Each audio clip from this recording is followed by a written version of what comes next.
श्री शिवाय नमस्तुभ्यं भक्तों, स्वागत है आप सबका आपके अपने YouTube चैनल नमामि शिवजी में। भगवान भोलेनाथ की कृपा हम सब पर सदैव बनी रहे। भक्तों, आज के वीडियो में आप सुनेंगे आषाढ़ मास के कृष्ण पक्ष की एकादशी का व्रत किस दिन रखा जाएगा, योगिनी एकादशी की पूजा विधि और श्रद्धा भक्ति के साथ देवशयनी एकादशी व्रत की कथा।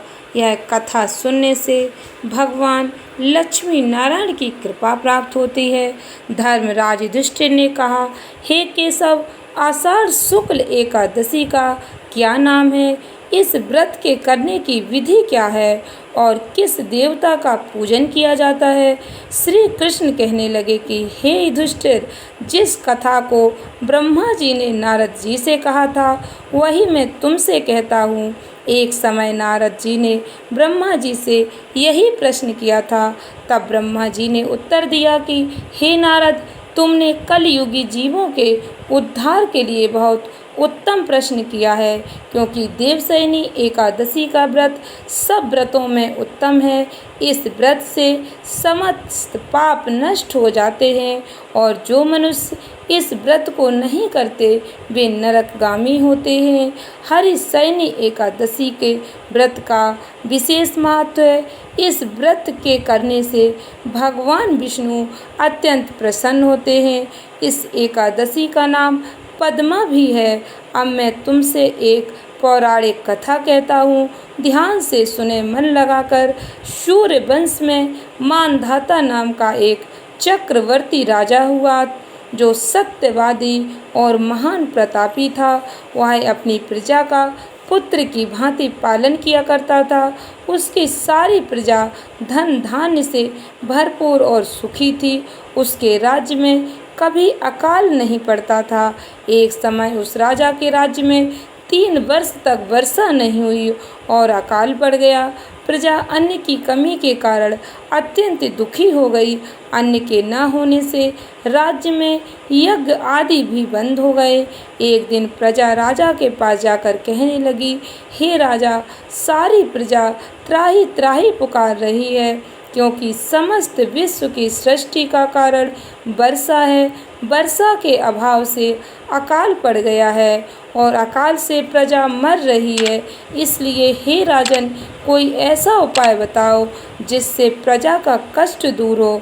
राजा मानधाता कहने लगे कि आप लोग ठीक कह रहे हैं, वर्षा से ही अन्न उत्पन्न होता है और आप लोग वर्षा न होने से अत्यंत दुखी हो गए हैं। मैं आप लोगों के दुखों को समझता हूँ। ऐसा कहकर राजा कुछ सेना साथ लेकर वन की तरफ चल दिया। वह अनेक ऋषियों के आश्रम में भ्रमण करता हुआ अंत में ब्रह्मा जी के पुत्र अंगिरा ऋषि के आश्रम में पहुंचा। वहां राजा ने घोड़े से उतरकर ऋषि अंगिरा को प्रणाम किया।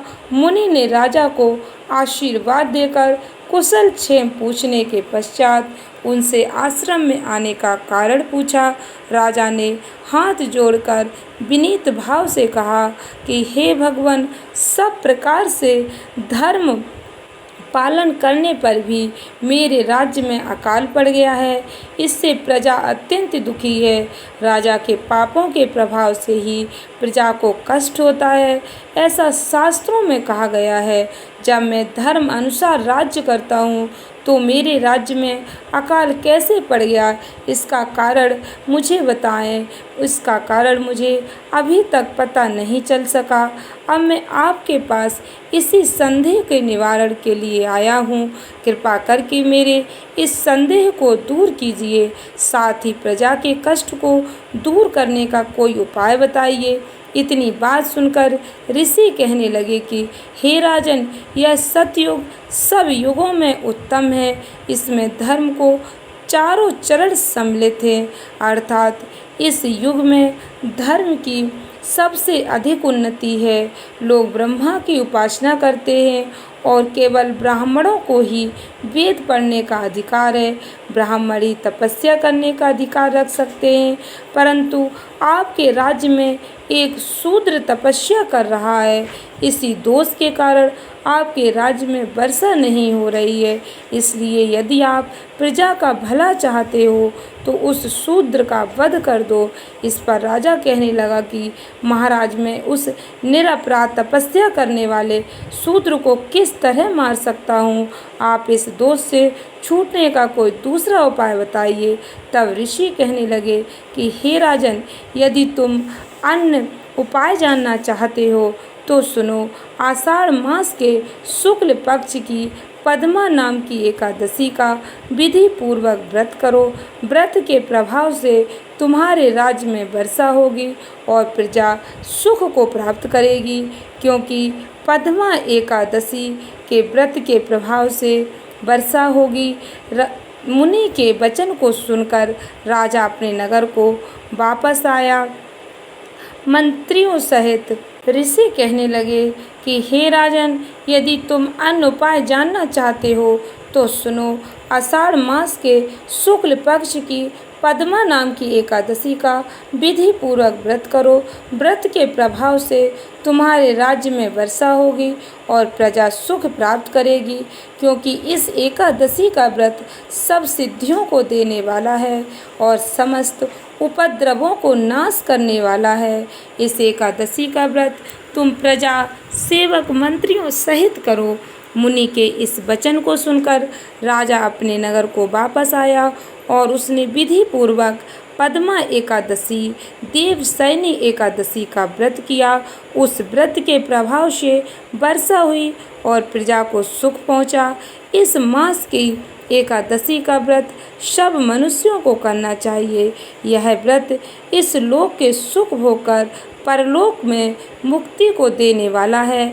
इस कथा को पढ़ने और सुनने से मनुष्य के समस्त पाप नाश हो जाते हैं। मनुष्य वैकुंठ धाम को प्राप्त करता है। लक्ष्मी नारायण की कृपा उस पर सदैव बनी रहती है। आशा करती हूँ वीडियो अच्छी लगी होगी, उपयोगी लगी हो तो वीडियो को कृपया करके अधिक से अधिक भक्तों को शेयर अवश्य करें, जिससे हमारी जानकारी अधिक से अधिक लोगों तक पहुंच सके और भगवान लक्ष्मी नारायण का आशीर्वाद हम सबको प्राप्त हो सके। धन्यवाद भक्तों। श्री शिवाय नमस्तुभ्यम।